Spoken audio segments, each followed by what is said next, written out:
Sports Insider. We get a lot on this show, so stay tuned. I'll be kicking it off with the MLB opening weekend recap. Baseball's finally back. For how long was to be determined, but for right now, it's great to see a little bit of sense of parity. There's 0 teams that are left undefeated, and as of last night with the Athletics winning, 0 teams that are winless. So no matter who you're a fan of, you've seen your team win and lose so far this year. Now, obviously, walk-offs are one of the most exciting things to see in baseball. And there's been 8 of them already this year. Toronto having 2 of them in their first 2 games of the year. Moving to players, Paul Skeens dominated in the World Baseball Classic, won the Cy Young last year, one of the great young pitchers in baseball, couldn't get out of the first inning against the Mets in his season opener, giving up 4 hits, 2 walks, and 5 earned runs while only getting 1 K through 2/3 of an inning. This leads to a very early but technical 67 ERA on the year so far. Now, one of the stories was a report on Giancarlo Stanton, who apparently can't open a bag of chips or a bottle of soda. Well, the good news is not being able to open 2/3 of your fast food order has nothing to do with hitting a baseball. He's opened the year hitting 10 of 20 for a .500 batting average with 2 doubles, 1 home run, 4 RBIs, and a 1250 OPS, being the first Yankee first Yankee since Alfonso Soriano in 2003 to start with 5 multi-hit games to begin the year and become the 4th player to ever do so. Now, the Yankees just finished playing the Mariners for the 2nd game last night, and the Mariners have made headlines with their recent rotation. Now, we knew Kirby and Gilbert were going to be the 2 stars, and we knew Brian Wu was also going to see some great time. The first time through that rotation couldn't have gone much better. They achieved 4 quality starts and almost had more quality starts than walks. They managed the first time through 29 1/3, 13 hits, and 30 Ks between the 5 of them. And the NL East, a division that most would think the Phillies would be on top of, maybe the Mets with their payroll. The Marlins are 4-1 in first place, and that division has been strong all around so far. One of which, the Nationals, are at 3-2. They just lost last night 3-2 to the Phillies. However, in the series opener against the Phillies, won 13-2 on the road, and they're 25th in payroll. So a team that's not necessarily supposed to be competitive won against the Cubs, who were in the playoffs last year, and managed to compete with the Phillies through their first 2 games. And the AL MVP race last year, Aaron Judge and Cal Raleigh, we knew they were slugging it out last year, Aaron Judge winning by a narrow margin. Neither are enjoying this season so far. Judge is 3 for 20, Cal Raleigh's 3 for 21.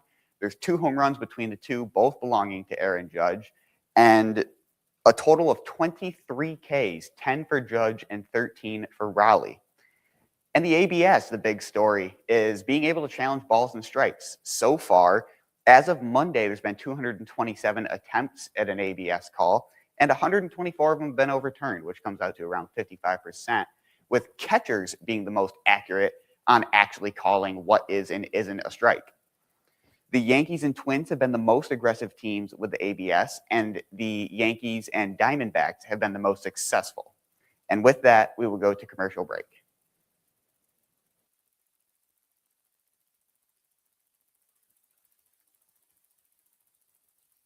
How was school today? It was good. Did you play volleyball? Yes. How's your serve coming? I think we'll work on it this weekend. Amy's slumber party is this weekend. Is your homework done? No. That was the deal we made. If you do...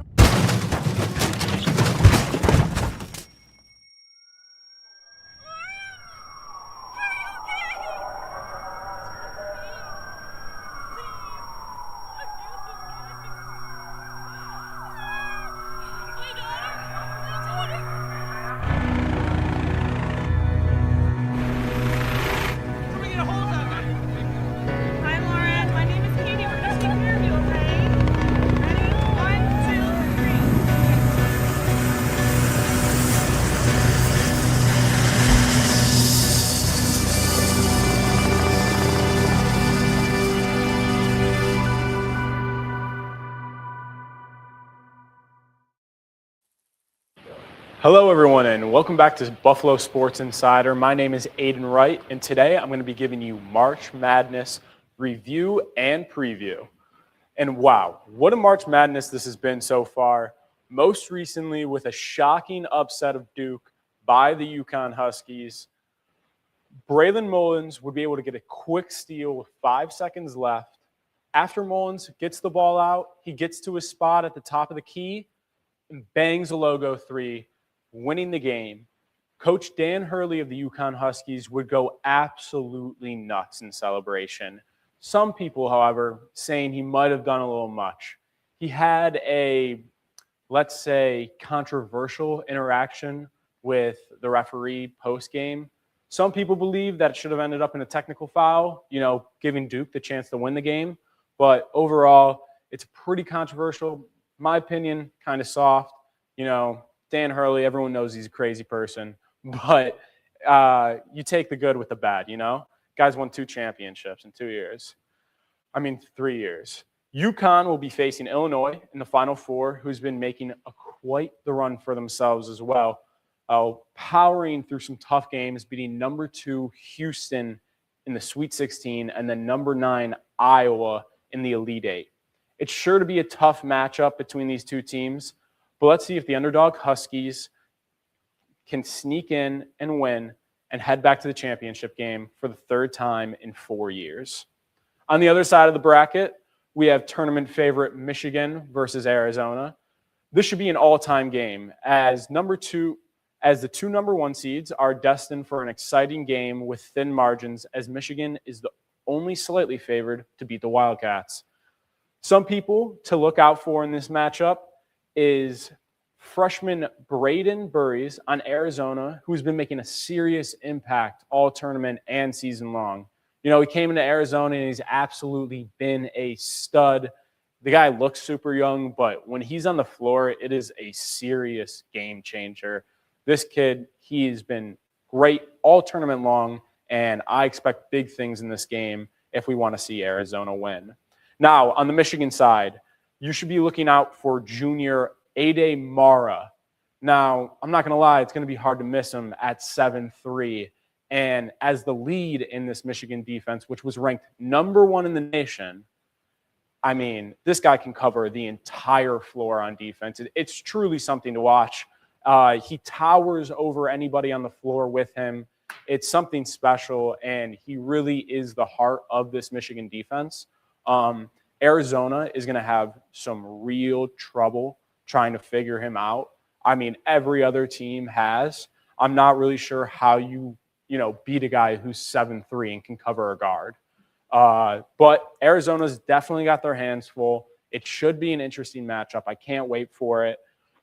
And everyone, this has been an absolutely mad March Madness, and I'm sure the Final Four will not disappoint. And then next Monday, when we'll be back, we'll have the final championship game set, which we'll be there to review for you.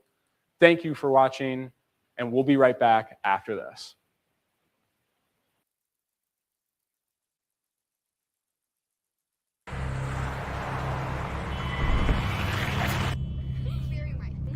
You wouldn't do that. So why do you do this? Distracted driving kills an average of 9 people and injures over 1,000 every day in America. Put down your phone. Lives depend on it. Don't drive intoxicated. Don't drive intoxicated. How was school today? It was good. Did you play volleyball? Yes. And how's your serve coming along? Not so good. I think we should work on it this weekend. Mom, Amy's birthday bash slumber party is this weekend. Is your homework done? No. That was the deal we made.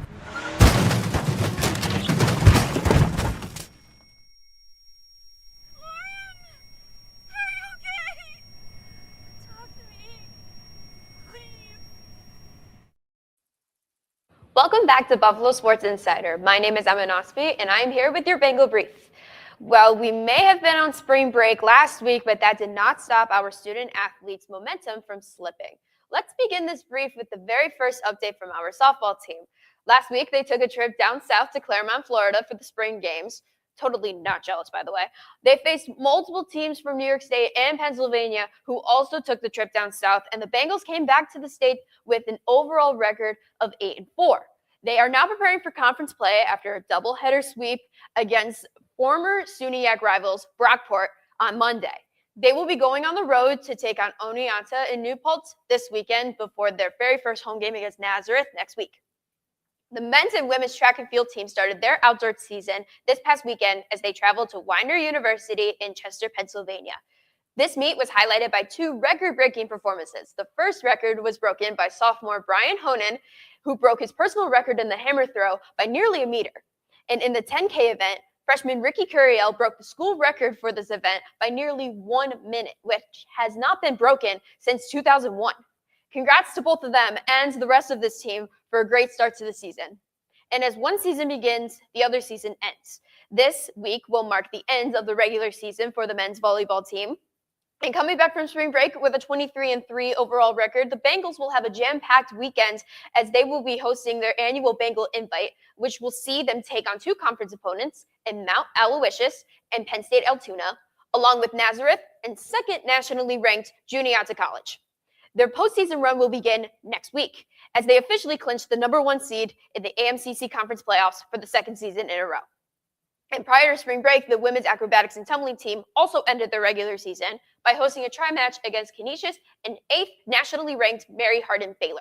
They finished the season with a 1-5 overall record and are set to compete in the Division III National Championships at East Texas Baptist University in Marshall, Texas next weekend. And finally, the women's lacrosse team officially began playing against SUNYAC conference opponents during spring break.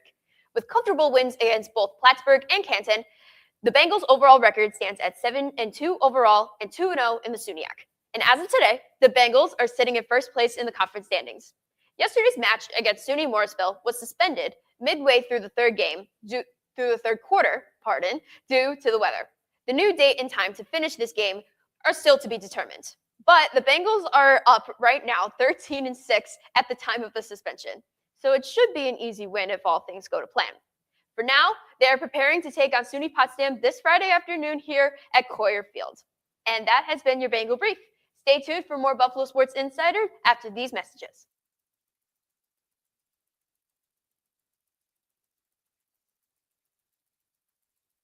How was school today? It was good. Did you play volleyball? Yes. How's your serve coming? I think we'll work on it this weekend. Amy's slumber party is this weekend. Is your homework done? No. That was the deal we made. If you do...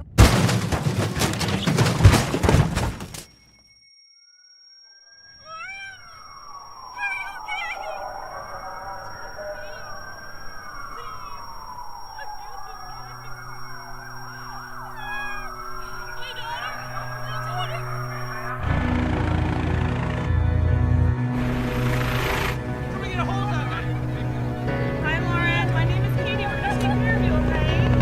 Ready? 1, 2, 3.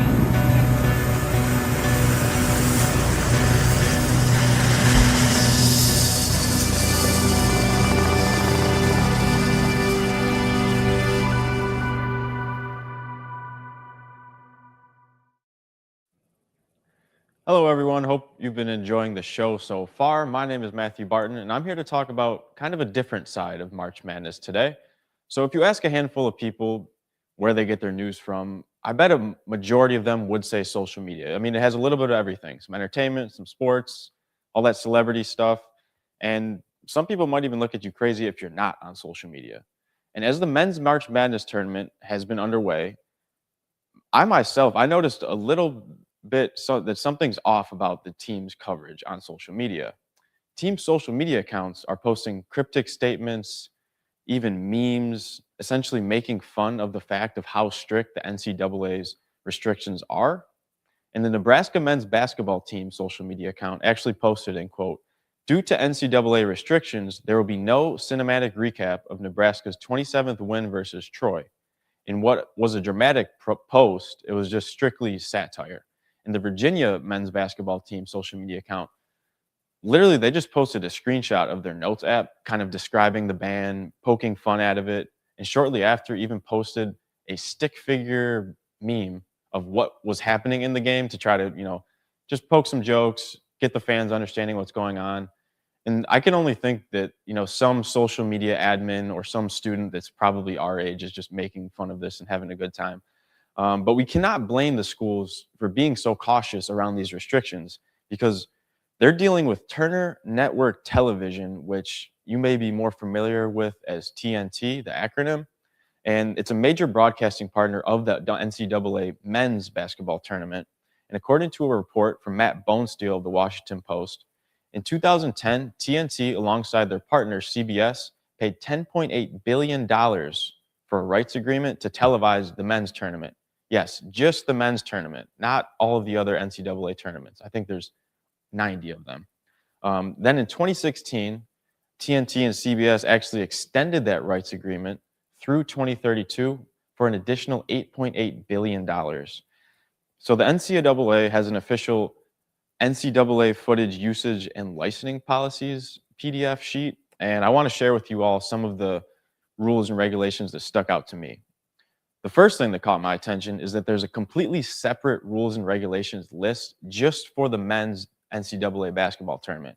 All of the other championships fall under different rules and regulations, and then the men's basketball is just one. And it makes sense due to its popularity. So first, all the highlights of all the games and all the press conferences must not exceed 3 minutes per one day. And that's a 24-hour period. So if there's back-to-back games, teams might have some issues getting both games up in that time period. And highlights cannot be used for any programming other than news reporting. It cannot be put in pregame shows, previews, highlight shows, or commercials. So at this point, what I'll tell everyone is if you want any job around March Madness content, you essentially need to get in with TNT or CBS, or just have some boatload of money to pay for the rights to post all of this content. And one final major piece of the rules is that no highlights can be altered or modified. So clips must be from the original broadcast. A lot of rules and regulations can get confusing, and I'm sure that TNT and CBS are hard at work taking down all the countless TikTok edits, Instagram highlight pages, and all of the other ways that this illegal content is being posted. So my question to you all is, if you were TNT and CBS and paid upwards of $19 billion for content, wouldn't you be a little bit stingy too?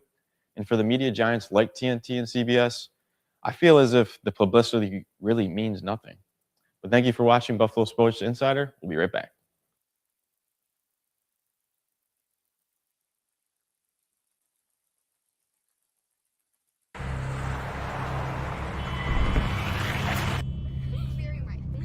You wouldn't do that.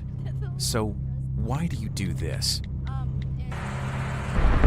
Distracted driving kills an average of 9 people and injures over 1,000 every day in America. Put down your phone. Lives depend on it. Don't drive intoxicated. Don't drive intoxicated. A sobering message from AAA. How was school today?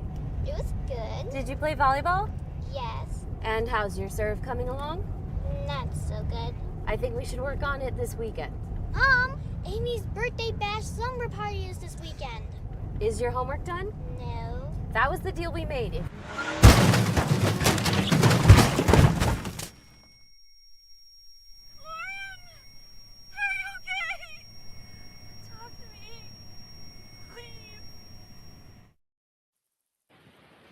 Welcome back to Buffalo Sports Insider. I'm Wyatt Cooper, and today we're going to be looking into a glimpse of history within Western New York that is unfolding in front of us right now, as Roddy Gale Jr. is a part of a historic Michigan men's basketball team run during March Madness. Roddy Gale averages 7.5 points, 3.5 rebounds, and 1 assist per game. But that is not reflective of all Roddy Gale does for this team. Roddy Gale is a 6-man coming off the bench, but when he comes in the court, you can feel his impact. He always matches up with the -- 1 offensive scorer on the other team, always is in the paint, getting rebounds, and has a lot of highlights of him getting crazy blocks on the other team's #1 scorer. It is really impressive, and overall, his stats are not indicative of what Roddy actually does for his team. Roddy's more of a glue guy. But Roddy Gale is from Western New York. He's a local guy. He's from Niagara Falls, New York, where he grew up playing alongside some other memorable names from the Falls area, such as Willie Lightfoot and Jalen Bradbury. Roddy played varsity as early as a 7th grader at Niagara Falls, which is very impressive because normally Niagara Falls has a lot of great talent running through it. But as a freshman, Roddy decided to make a change. He decided to move school districts just to have some competition with the Niagara Falls kids. He moved to a school uphill called Lewis and Porter, and which was not normally known for its basketball team, but he put this school on the map. Going undefeated into the final game of his junior year, where they had to play against Niagara Falls, the old school he decided to leave from. The scenery for this game was insane. 2 hours before this game, I remember being a local kid. I was going to go see the game, see what's up, because it was so hyped up. People were talking about it for a week straight. 2 hours before this game, there was a line at Lewis and Porter High School that was to the road, which is very, very crazy. I was there in line, and I saw people coming from Erie, Pennsylvania, from Chile, New York, from all these other places in New York thinking, wow, this is really what Roddy did when he decided to switch things up and decide to go make a change and make things competitive and fun within Western New York. Roddy was a very, very big factor in getting Western New York basketball put on the map and leading the way for other great people like Benjamin Bell, who was the D2 National Player of the Year, a bunch of other great players that were on the uprising to get put on the map. Roddy, out of high school, decided to commit to Ohio State, where he played in 41 games, averaging 9 points. But going into his junior year, he decided he wanted to switch things up and go to their rival, Michigan. He's had a bit of success there, as now they're on their run going into the Final Four of March Madness. But we will see how things go for his future, and we don't know where the future holds for him. He could stay another year. He could decide to declare for the draft. But wherever he's going, Roddy, we wish you the best of luck, and we hope that this weekend you guys can come up with a win against Arizona in the Final Four, and we hope to be seeing you play on Monday. We'll be right back after these commercial breaks.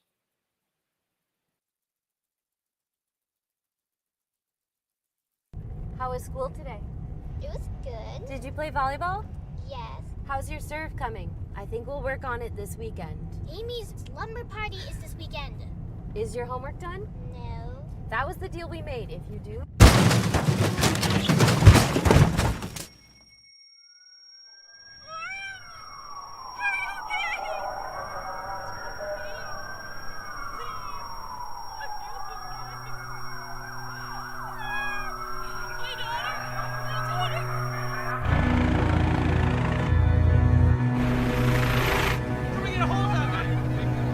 Hi, Lauren. My name is Katie. We're gonna take care of you, okay? Ready? 1, 2, 3.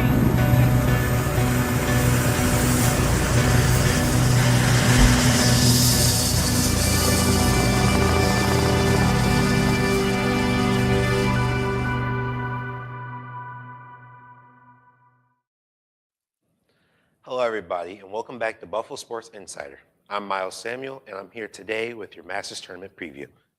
The Masters is set to begin at Augusta National Golf Club, where the best golfers in the world compete for the coveted green jacket. Here are some of the players to watch heading into this year's tournament. Number 1, let's start with Scottie Scheffler.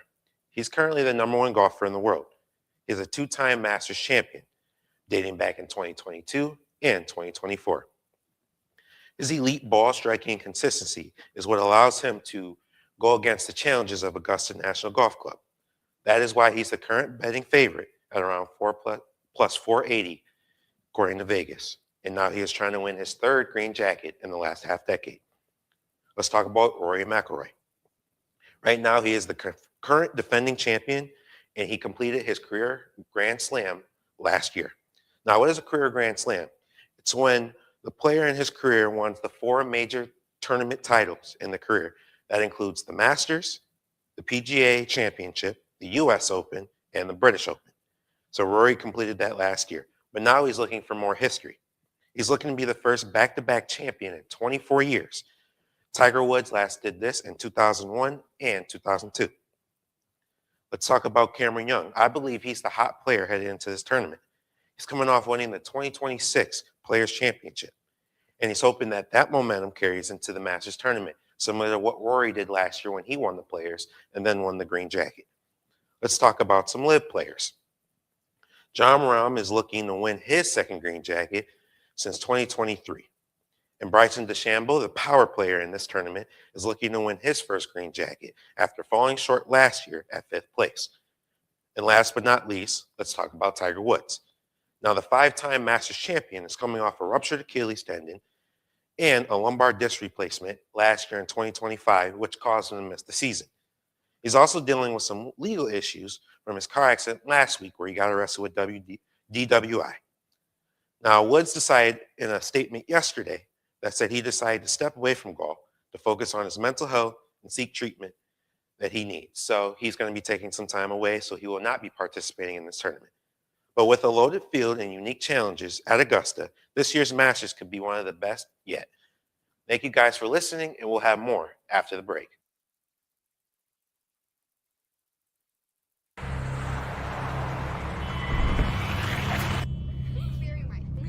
You wouldn't do that.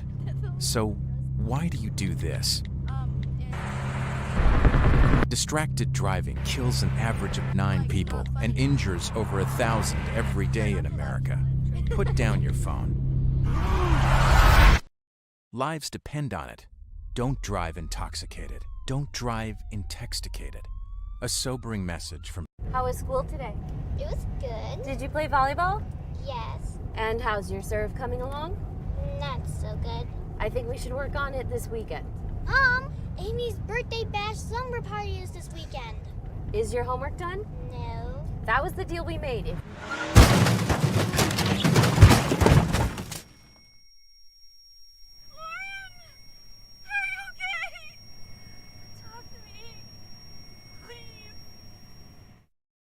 Welcome back to the Buffalo Sports Insider. My name is Lucas Lyon, and we're here to talk some more baseball. In the MLB, a rookie has been the talk of the opening weekend. Cleveland Guardians right fielder Chase DeLauder lit up the diamond in Seattle against the Mariners, putting up historic debut numbers. It was on full display on opening day when he hit 2 home runs, one in his very first at-bat and another in the 9th inning to clinch the win, becoming just the 6th player in MLB history to achieve such a feat in his very first career regular season game. Over the course of the 4-game series against the Mariners, he had a total of 4 home runs, making him just the 2nd player ever to do so through 3 career games.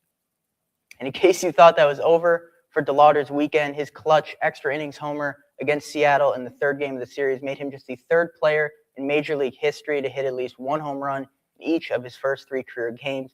It was historic, to say the least, having watched it and seeing all the clips online.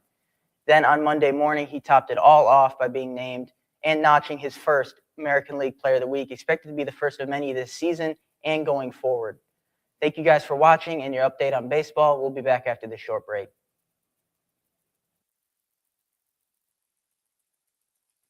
How was school today? It was good. Did you play volleyball?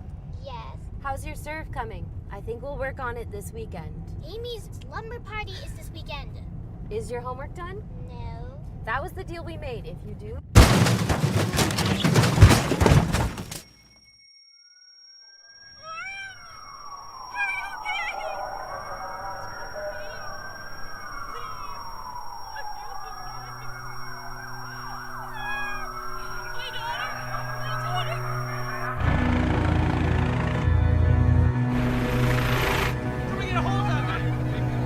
Hi, Lauren. My name is Katie. We're gonna take care of you, okay? Ready? 1, 2, 3.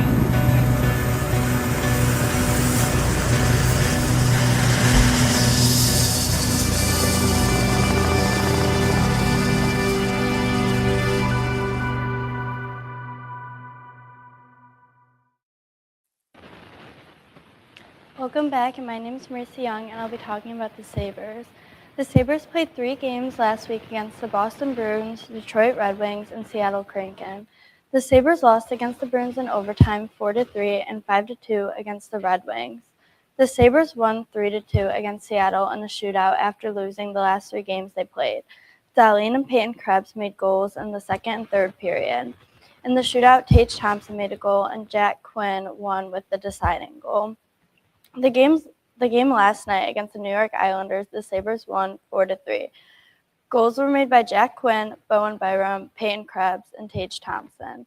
During the third period, Sam Carrick left the game facing an arm injury from a fight with Anders Lee right after puck drop. This week, the Sabres play the Senators and Capitals both away.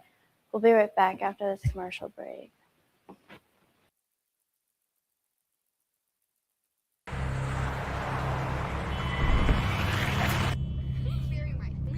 You wouldn't do that. So why do you do this? Distracted driving kills an average of 9 people and injures over 1,000 every day in America. Put down your phone. Lives depend on it.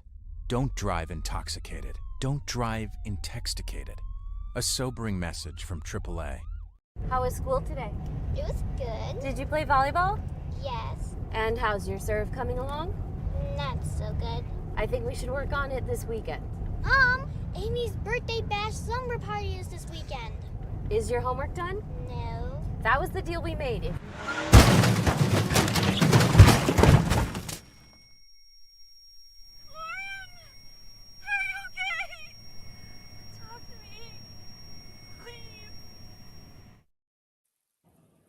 Hey guys, welcome back to Buffalo Sports Insider. My name is Matthew Miles, and this is your 2026 Suzuka F1 recap. So we traveled to the land of the rising sun for 56 laps around the legendary figure 8. And honestly, the race was pretty good. Kimi Antonelli and George Russell both locked out the top of the grid, qualifying first and second respectively. And to start the race, they both honestly did terrible, ended up dropping back 5-6 positions. The McLarens and the Ferraris jumped out to an amazing start, and Mercedes would spend the entire race essentially trying to undo what they did for the start. Ollie Behrman, the American driver for the Ollie Behrman, the British driver for the American team, got into a collision with Alpine driver Franco Colapinto after rapidly approaching him, exiting the corner while Franco Colapinto was charging his car and Ollie Behrman was accelerating rapidly. This would result in a safety car that would send everybody into the pits and essentially guarantee Kimi Antonelli's second victory. There's no F1 in April due to no peace in the Middle East. So we returned to Miami in May. I'm Matt, and this has been your F1 recap. How was school today? It was good. Did you play volleyball? Yes. How's your serve coming? I think we'll work on it this weekend. Amy's slumber party is this weekend. Is your homework done? No. That was the deal we made. If you do...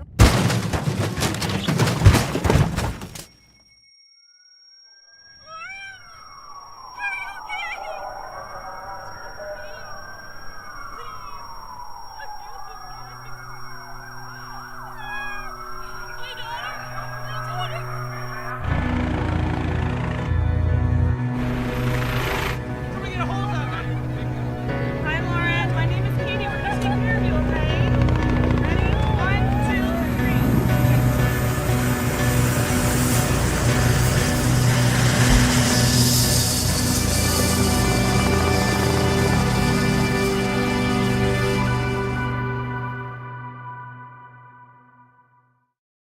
Morning, everybody. My name is Unique. And today, I'll be talking about the NBA Leagues meeting and the potential expansion coming up into the future of the NBA.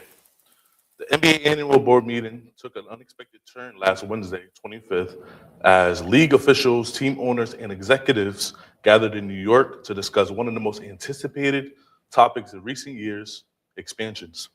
While the league had hinted at the possibility before, this was the first time the conversation took center stage at an official meeting.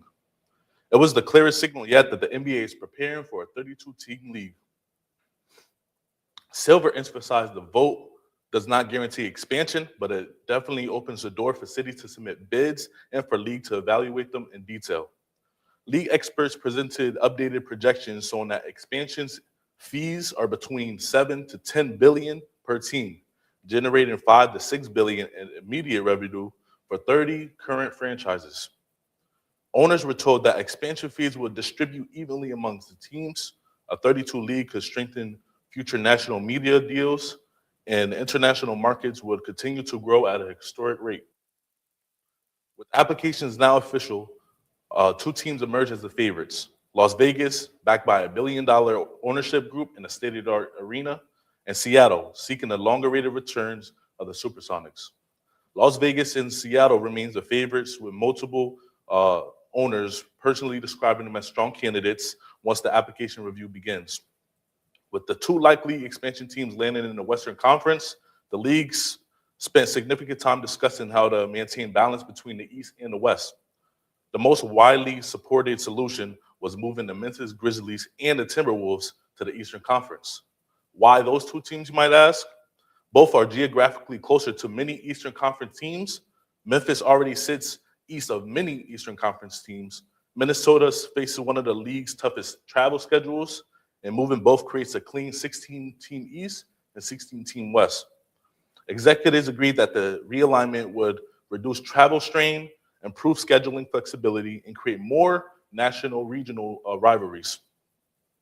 The projected conference layout would be the Western Conference with the 2 expansion teams, and the Eastern Conference after the realignment, Minnesota, the Grizzlies, and the regular 14 Eastern teams. This structure keeps the league balanced while allowing the new Western Conference teams to interject smoothly. Many supported the realignment concept, noting that the reduced travel for both Memphis and Minnesota would benefit players' health. They also highlighted that the expansion could create 30 to 40 new roster spots, opening doors for more players to enter the league.